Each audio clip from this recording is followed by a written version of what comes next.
Ito ang Velocifero Jump.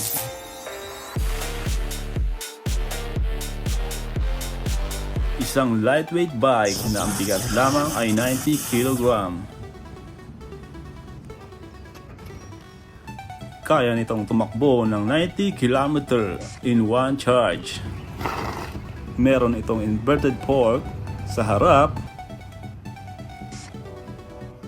at monoshock sa likod. 12-inch tubeless tires na naka-disc brake sa harap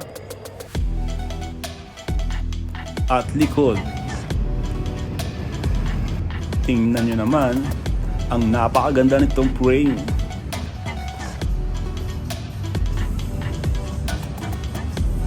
TFT display na sobrang linaw. LED lights sa headlamp,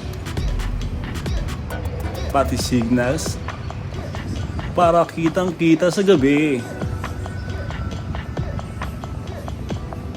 Ito ang Velocifero Jump, ang futuristic e-motorcycle.